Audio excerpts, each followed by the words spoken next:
مفتی سلطان کے بیانات کے لیے مفتی سلطان آفیشل کو سبسکرائب کریں۔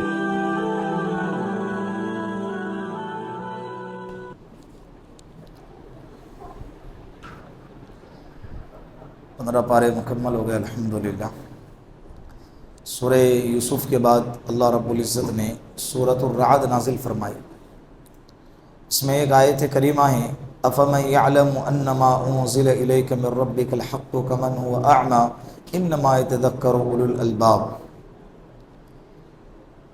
کہ جو شخص جانتا ہے کہ یہ کتاب، یہ نبی اللہ کی طرف سے بھیجا گیا ہے، پھر بھی اس کے باوجود وہ اس پر عمل نہیں کرتا، تو وہ ایسا ہے جیسا کہ اندھے کی مثال ہے۔ کس کی مثال؟ اندھے کی طرح۔ پھر اللہ رب العزت میں اسی آیت کے آگے الذین یوفون بعہد اللہ ولا ینقضون المیثاق، عہد و پیمان، وعدے کو پورا کرنا، ایگریمنٹ کو پورا کرنا، یہ اس کا حکم دیا ہے، یہ بہت ضروری ہے۔ ایک وعدہ وہ ہوتا ہے جو اللہ نے ہمارے ساتھ کیا ہے، اور ایک وعدہ وہ ہوتا ہے جو انسان کے ساتھ کرتا ہے۔ دونوں وعدے کو پورا کرنا یہ ضروری ہے۔ عہد و پیمان کو پورا کرنا یہ کیا ہے؟ ضروری ہے، یہ فرائض میں داخل ہے۔ اور نماز کو قائم کرنا، زکوٰۃ کو ادا کرنا، اللہ نے جو مال دیا ہے اس کو خرچ کرنا، اور چاہے اعلانیہ خرچ کرو چاہے چپکے سے خرچ کرو، اور نیکیوں کے ذریعے سے برائی کو ختم کرنا۔ جو بندہ یہ اعمال کرے گا اولئک لہم عقبی الدار، ایسے لوگوں کا ٹھکانہ جنت ہوگا۔ کیا ہوگا؟ جنت۔ جنات عدن يدخلونها ومن صلح من آبائهم وازواجهم وذرياتهم والملائکۃ يدخلون علیہم من کل باب۔ جو یہ ایسی زندگی گزارے گا، کل قیامت کے دن اس کے والدین، اس کے رشتہ دار، اس کی بیویاں، اس کے بچے جنت میں سب اکٹھے ساتھ میں ہوں گے، اور فرشتے ہر دروازے سے ایسے لوگوں کو سلام کریں گے۔ کیا کریں گے؟ سلام۔ جس طرح سے دنیا کے اندر اللہ رب العزت نے ایک دوسرے کے دل لگی کے لیے، ایک دوسرے کے ضرورت کو پورا کرنے کے لیے ایک قبیلہ، ایک خاندان، ایک گھرانہ بنایا، فیملی سسٹم جس کو کہتے ہیں۔ جو بندہ بغیر بیوی کا ہے، یا جو بندہ بیوی بچے تو ہیں لیکن ماں باپ نہیں ہیں، ماں باپ ہیں بیوی ہے بچے نہیں ہیں، ایسے شخص کو ادھورا سا لگتا ہے۔ بیوی ہے تو شوہر کے بغیر ادھوری، شوہر ہے تو بیوی کے بغیر ادھورا، میاں بیوی ہیں تو بچوں کے بغیر ادھورے۔ تو جس طرح سے دنیا کے اندر زندگی گزارنے کے لیے، دل لگی کے لیے، خوشگوار ماحول کے لیے ایک فیملی لگتی ہے، خاندان لگتا ہے، اللہ کہہ رہے ہیں کہ اگر تم سب مل کر دیندارانہ زندگی گزارو گے اور عہد و پیمان کو پورا کرو گے، نماز قائم کرو گے، اللہ نے جو مال دیا ہے اس کو خرچ کرو گے، تو کل قیامت کے دن پورا گھرانہ جنت میں اکٹھا رہے گا۔ جنت میں کیا رہے گا؟ اچھا تھوڑی لگے گا کہ بھائی خاندان کا ایک فرد جنت میں ہے اور دوسرا فرد کہاں ہے؟ جہنم میں۔ اس لیے کہ وہاں پر رشتہ داری کی بنیاد پر جنت میں داخلہ نہیں ہوگا۔ یہ بات یاد رکھیں کہ بھائی میرا باپ ولی تھا تو بیٹا کیسا بھی ہو جنت میں جائیں گا، یہ نہیں۔ حضرت نوح علیہ السلام نبی ہے، جلیل القدر نبی ہے، 950 سال تک اپنی قوم میں دعوت دی، لیکن ان کا بیٹا کنعان یہ مسلمان نہیں ہوا، کل قیامت کے دن جہنم میں جائے گا۔ اللہ رب العزت نے انہیں اپنے بیٹے کی مغفرت کی دعا کرنے سے روکا ہے۔ حضرت ابراہیم علیہ السلام کے بعد جتنے بھی بنی اسرائیل، بلکہ جتنے بھی نبی آئے ہیں، بنی اسرائیل ہو یا بنی اسماعیل ہو، بنی اسرائیل میں سارے نبی ہیں، بنی اسماعیل میں ایک ہی نبی ہیں محمد صلی اللہ علیہ وسلم۔ جتنے بھی انبیاء آئے ہیں تمام کے تمام حضرت ابراہیم علیہ السلام کے خاندان میں سے، ان کے نسل سے ہیں۔ ان کے والد آزر یہ ایمان والے نہیں تھے، اللہ نے ان کے لیے مغفرت کی دعا کرنے سے منع فرمایا۔ زندہ ہیں، اگر اپنے رشتہ دار اگر کوئی غیر ایمان والا ہے اور وہ اگر زندہ ہے تو ان کے لیے ہدایت کی دعا کی جا سکتی ہے، اور اگر دنیا سے پردہ فرما چکے ہیں تو ان کے لیے مغفرت کی دعا کرنے کی اجازت نہیں ہے۔ یہ بات یاد رکھیں، اس لیے کہ مغفرت ایمان والوں کے لیے ہے، چاہے کتنا ہی گنہگار کیوں نہ ہو، مانتا تھا اللہ کو، مانتا تھا اللہ کو، اللہ کی مانتا تھا، ایمان والا تھا، تو ایسے بندے کے لیے مغفرت کی دعا کرنا یہ ہمارے لیے حق ہے، ہمارے لیے لازمی ہے۔ بات سمجھ میں آ رہی ہے؟ تو کل قیامت کے دن خاندان کی بنیاد پر جنت میں داخلہ نہیں ہوگا، اور مالداری کی بنیاد پر جنت میں داخلہ نہیں ہوگا، علم کی بنیاد پر جنت میں داخلہ نہیں ہوگا، عقل مندی کی بنیاد پر جنت میں داخلہ نہیں ہوگا۔ جنت میں داخلہ ہوگا تو صرف ایک وجہ سے، اور وہ ہے ایمان۔ اللہ کا بہت شکر ادا کرتے ہیں کہ اللہ نے وراثت میں صحیح لیکن ہم کو ایمان والا بنایا۔ ہم کو اپنے والدین کا شکر ادا کرنا چاہیے، والدین کا، بھلے اگر وہ ہم پر کچھ احسان بھی نہ کرتے، وہ خود مسلمان تھے، ان کی برکت سے ہم کو اسلام ملا، یہ دنیا کی سب سے بڑی دولت ہمیں ملی، یہ دنیا کی بولو سب سے بڑی دولت ہم کو ملی ہے۔ دنیا تو بھائی جیسے تیسے کر جائیں گے، کل قیامت کے دن کا مسئلہ ہے۔ پار ہو گئے، فمن زحزح عن النار وادخل الجنت فقد فاز، جہنم سے بچائے گئے، جنت میں داخل کیے گئے، ایسے بندے کو قرآن نے کہا ہے کامیاب ہو گیا۔ فاز یفوز فوزن کے معنی تھے کامیاب، وہاں دھپا لگ گیا کامیابی کا، اب اس کے بعد کبھی ناکامی نہیں، اس کے بعد کبھی ذلت نہیں، کبھی رسوائی نہیں، کبھی تکلیف نہیں، کبھی پریشانی نہیں، کبھی ٹینشن نہیں، کبھی موت نہیں، کبھی بیماری نہیں، کبھی بڑھاپا نہیں، کسی قسم کی تکلیف نہیں ہوں گی اس کے بعد جنت میں۔ اللہ کرے کہ وہ لمحہ ہمیں نصیب فرمائیں۔ اسی طرح 13ویں پارے میں سورہ ابراہیم میں اللہ رب العزت نے بندوں پر اللہ نے جو نعمتیں عطا فرمائی ہیں اس کا تذکرہ فرمایا ہے کہ اللہ الذی خلق السماوات والارض، اللہ وہ ہے جس نے آسمان اور زمین کو پیدا کیا۔ اللہ کون ہے؟ بولو، جس نے آسمان اور زمین کو پیدا کیا۔ وَأَنزَلَ مِنَ السَّمَاءِ مَاءً، اور آسمان سے پانی کو برسایا۔ فَأَخْرَجَ بِهِ مِنَ الثَّمَرَاتِ رِزْقًا لَكُمْ، اور پانی کے ذریعے سے پھلوں کو عطا کیا، پھلوں کو نکالا تمہارے رزق کے لیے۔ کس کے رزق کے لیے؟ ہمارے رزق کے لیے۔ پانی یہ زندگی جینے کا سب سے بڑا ذریعہ ہے، پانی زندگی جینے کا سب سے بڑا ذریعہ ہے، اسی لیے اللہ رب العزت نے جو چیز عام ہوتی ہے اس کو آسان اور سستی کر دیتے ہیں۔ جہاں کھودو گے 50 فٹ پر، حالانکہ ہم پانی کے اوپر بیٹھے ہوئے ہم کو اس کا احساس نہیں ہے، 50 فٹ 100 فٹ اگر کھودیں گے نیچے پانی کا جھرنا نظر آئے گا، ہم کو اس کا احساس نہیں، لیکن اللہ اس کا کیا کر رہا ہے؟ نظام چلا رہا ہے، اللہ اس کا نظام چلا رہا ہے۔ تو اللہ کہہ رہے ہیں کہ اللہ وہ ہے جس نے آسمان اور زمین کو پیدا کیا، آسمان سے پانی برسایا، اور اسی پانی سے تمہیں اناج، غلہ، پھل پھول عطا فرمائے تاکہ تمہارے لیے رزق کا انتظام ہو۔ وَسَخَّرَ لَكُمُ الْفُلْكَ لِتَجْرِيَ فِي الْبَحْرِ بِأَمْرِهِ، اور تمہارے لیے بادلوں کو مسخر کیا تاکہ یہ سمندر میں جاری ہو جائے اللہ کے حکم سے۔ وَسَخَّرَ لَكُمُ الْأَنْهَارَ، اور تمہارے لیے نہروں کو تابع بنا دیا۔ وَسَخَّرَ لَكُمُ الشَّمْسَ وَالْقَمَرَ دَائِبَيْنِ، اور تمہارے لیے سورج اور چاند کو تابع بنا دیا۔ ہمارے لیے چاند اور سورج کام پہ لگے ہوئے۔ ان الدنیا خلقت لکم وانکم خلقتم للآخرہ، اللہ رب العزت کہہ رہے کہ اے میرے بندو، میں نے دنیا کو تمہارے لیے پیدا کیا ہے لیکن تم کو آخرت کے لیے پیدا کیا ہے۔ اس دنیا کی ہر چیز ہمارے لیے کار فرما ہے، ہم مخدوم ہیں، ساری باقی کی جو مخلوق ہیں یہ خادم ہیں، یہ زمین ہمارے خادم، آسمان ہمارا خادم ہے، چاند اور سورج اور ستارے اور بارش کا برسنا، یہ سب کے سب اللہ نے انسان کے نفع اور نقصان کے لیے پیدا فرمائے ہیں۔ سب کچھ کس کے لیے بنائے ہیں؟ انسان کے لیے بنائے، اور انسان کو کس کے لیے بنایا؟ آخرت کے لیے بنایا۔ وَسَخَّرَ لَكُمُ الشَّمْسَ وَالْقَمَرَ دَائِبَيْنِ وَسَخَّرَ لَكُمُ اللَّيْلَ وَالنَّهَارَ، تمہارے لیے رات اور دن کو تابع بنا دیا۔ دن آ گیا تو پھر رات آتی ہے، رات آیا تو دن آتی ہے، یہ راتوں کا وقت پر بدلنا، راتوں کا دن میں تبدیل ہونا، دن کو رات میں تبدیل ہونا، یہ کون کرتا ہے؟ کس کے اندر طاقت ہے بتاؤ؟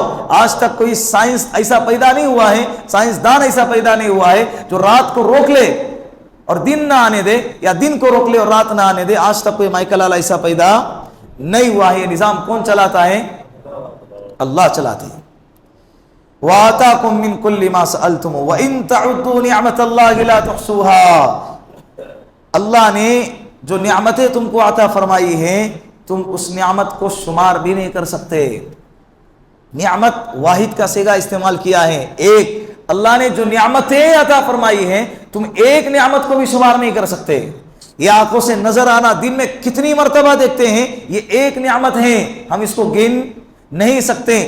سانس لیتے ہیں دن میں کتنی مرتبہ, یہ کتنی ضروری چیز ہے, جب رک جائے تو پتہ چل جائے. زندگی نام ہے فقط ایک سانس کا, چل گئی تو یہ جہاں اور رک گئی تو بولو وہ جہاں. کتنی ضروری چیز ہے, ہم کو اس کا احساس نہیں, ہم گن نہیں سکتے ہیں دن میں ہم کتنی مرتبہ لیتے ہیں. کان کا درد اڑ گیا تب سمجھ میں آتا ہے کہ کان کیا چیز ہے, کم سنائی دینے لگا تب احساس ہوتا ہے, آنکھوں سے کم دکھائی دینے لگا تب احساس ہوتا ہے کہ کتنی بڑی نعمت اللہ نے ہم کو عطا فرمائی. زبان کے اندر گیلے پن کا آنا, تھوک کا ایک مقدار میں پیدا ہونا, صرف تھوک کا آنا نہیں, ایک مقدار میں آنا. زیادہ ہے تو انسان بات نہیں کر سکتا, کم ہو جائے اور گلا زبان سوکھ جائے تو انسان سانس نہیں لے سکتا. ہماری اس کی طرف توجہ نہیں ہے.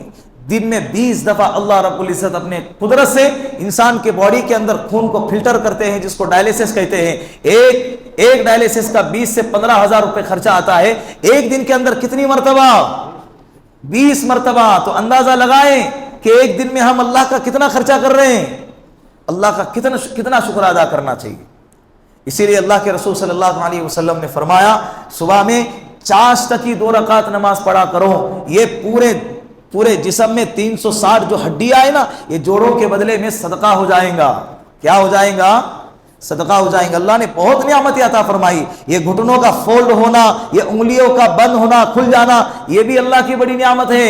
اچانک ایک انگوٹھا ٹوٹ گیا, کٹ گیا, اللہ نہ کرے, اور معذور ہو گیا, تو تب پتہ چلتا ہے کہ یہ کیا کام دیتا تھا, یہ کیا کام دیتا تھا.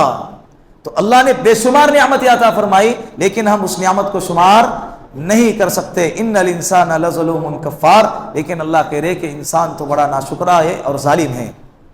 سورۃ الحجر میں اللہ رب العزت نے ایک آیت کریمہ نازل فرمائی قرآن کریم کے تعلق سے, اور ساری دنیا سے کہا ہے, چیلنج کہا ہے, اور وعدہ بھی لیا ہے اور ذمہ داری بھی لی ہے کہ انا نحن نزلنا الذکر وانا لہ لحافظون. قرآن کو ہم نے اتارا ہے اور ہم ہی اس کی حفاظت کریں گے. قرآن کس نے اتارا, اللہ نے, اور اس کی حفاظت کی ذمہ داری بھی اللہ نے خود اٹھائی ہے, بندوں کے حوالے نہیں کی ہے. اسی لیے 1400 سال گزر گئے, ایک نقطہ بھی کسی کے مجال ہے کہ وہ کیا کر دے, کم کر دے یا زیادہ کر دے, کسی حرف سے نکال دے یا کسی حرف میں بڑھا دے, ایک زبر زیر پیش کو ادھر ادھر کر دے, ایک حرف کو آگے پیچھے کر دے. کسی کی مجال ہے دنیا کے اندر, بڑا علامہ ہوگا, بڑا مفسرین ہوگا, اور بڑا محدث ہوگا اپنے جگہ پہ, بڑا فقیہ ہوگا, لیکن ساری دنیا کے اندر 1400 سال گزر گئے, ایک بھی بندہ ایسا پیدا نہیں ہوا ہے اور قیامت تک نہیں ہوگا جو کیا کریں, قرآن کریم کو زبر زیر ادھر ادھر کر سکے. کوئی نہیں مٹا سکتا.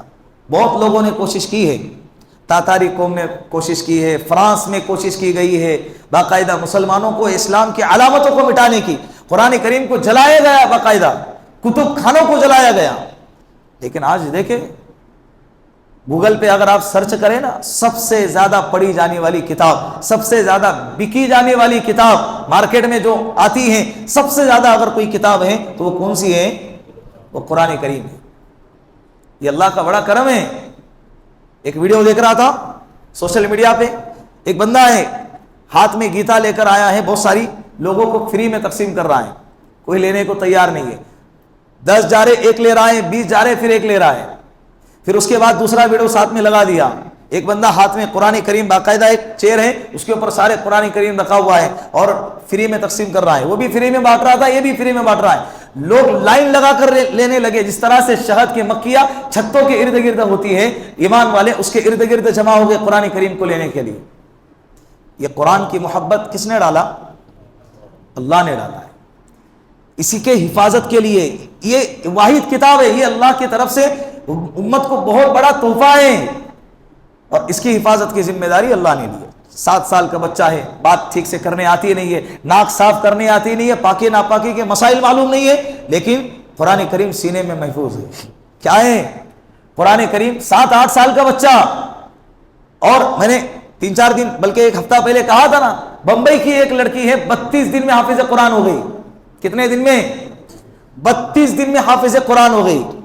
ہے کوئی ایسی کتاب کہ جس کا ایک ایک حرف سینے کے اندر محفوظ ہو، اس کی حفاظت کی ذمہ داری تم مٹا نہیں سکتے بھائی، ایڑی چوٹی کا زور لگا لو تم مٹا نہیں سکتے۔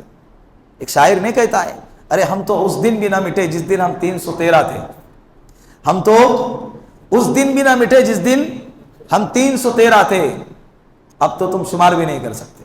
ہمارے استاد محترم شیخ الحدیث قاری رشید احمد صاحب دامت برکاتہم العالیہ جلسے میں آئے تھے پونا کے، بہت بہترین بات کہی انہوں نے، کہا کہ ملک ہندوستان کے اندر ایمان والوں کی تسلی کے لیے کہا ڈرو نہیں، اللہ پر اعتماد رکھو، اللہ پہ بھروسہ رکھو، کوئی طاقت تمہارا کچھ بگاڑ نہیں سکتی۔ انہوں نے کہا ملک ہندوستان کے اندر کئی سالوں سے مچھروں کو مارنے کی دوائیوں کا خرچہ کروڑوں کی تعداد میں آ رہا ہے، ہر اپنے اپنے علاقے کے اندر کروڑوں کی دوائیاں خریدی جا رہی ہیں اور کروڑوں کی دوائی استعمال کر کے مچھروں کو مارنے کی کوشش کی جا رہی ہے۔ پھرتے نا روڈوں کے اوپر دوائی لے کر حکومت کی طرف سے، کئی سالوں سے کروڑوں کی دوائی استعمال کی جا رہی ہیں، اس کے باوجود ہر سال مچھر کیا ہو رہے ہیں؟ ارے تم مچھر نہیں مار سکتے تو ہم ایمان والوں کو کیا ماریں گے؟ تم مچھروں کو ختم نہیں کر سکے تو تم ایمان والوں کو کیسے ختم کریں گے؟ ایمان والوں کی برکت سے ہمارا یقین اور عقیدہ ہے کہ اللہ دنیا چلا رہا ہے۔ قرآن کریم کی حفاظت کی ذمہ داری اللہ رب العزت نے لی ہے۔ اس کے بعد اللہ رب العزت نے سورۃ النحل نازل فرمایا۔ سورۃ النحل، نحل کے معنی آتا ہے شہد کی مکھی، شہد کا ایک اللہ نے بہترین نظام قائم فرمایا۔ گزشتہ سال بھی میں نے اس کے تفسیر میں کہا تھا، اللہ نے ایسا بہترین نظام، اور اللہ نے کہا کہ فیہ شفاء للناس، اللہ نے لوگوں کے لیے شہد میں کیا رکھا ہے؟ شفا رکھی ہے، اللہ نے شفا رکھی ہے، بشرطے کہ شہد کیا ہونا چاہیے؟ اوریجنل ہونا چاہیے، خالص۔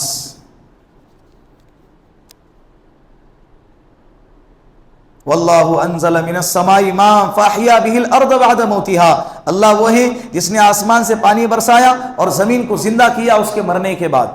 زمینیں بنجر ہو جاتی ہیں، زمینیں بنجر ہو جاتی ہیں، جب پانی برستا ہے تو وہ زمینیں، مری ہوئی زمینیں کیا ہو جاتی ہیں؟ زندہ ہو جاتی ہیں۔ وَإِنَّ لَكُمْ فِي الْأَنْعَامِ لَعِبْرَةً، جانوروں میں اللہ نے تمہارے لیے عبرت کی نشانی بنائی ہے۔ نُسْقِيكُم مِّمَّا فِي بُطُونِهِ مِن بَيْنِ فَرَثٍ وَدَمٍ لَبَنًا خَالِصًا سَائِغًا لِّلشَّارِبِينَ، جانور ہے، چارہ چرتا ہے، گھاس پھوس کھاتا ہے، لیکن اسی چارہ، اسی غذا کو اللہ رب العزت 3 حصوں میں تقسیم کر دیتے ہیں۔ کھانے کا راستہ ایک ہی ہے، کھائی جا رہی ہے ایک ہی غذا، راستہ بھی ایک ہے، لیکن اسی ایک ہی راستے سے اللہ خون بنا رہا ہے، اسی ایک ہی راستے سے اللہ فضلہ بنا رہا ہے، گندگی بنا رہا ہے، اور اسی ایک ہی راستے سے اللہ خالص دودھ بنا رہا ہے۔ یہ قدرت کس کی کار فرمائے؟ اللہ کی کار فرمائے۔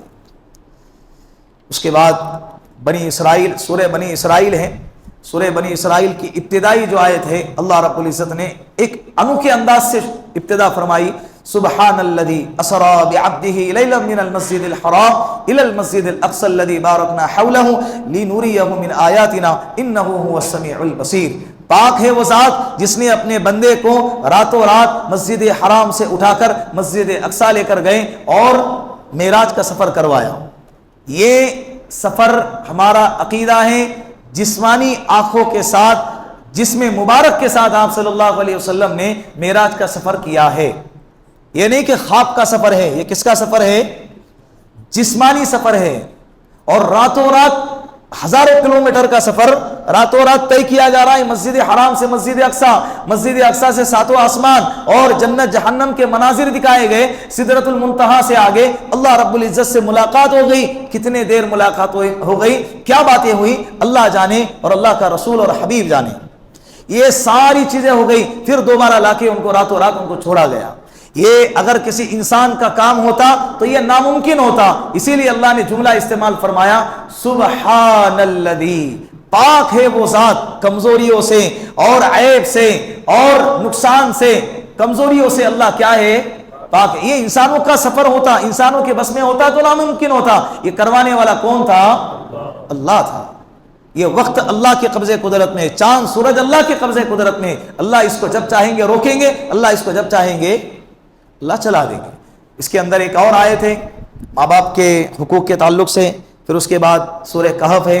انشاءاللہ زندگی باقی رہی تو کل اس پر گفتگو ہوں گی۔ وآخر دعوانا ان الحمد للہ رب العالمین۔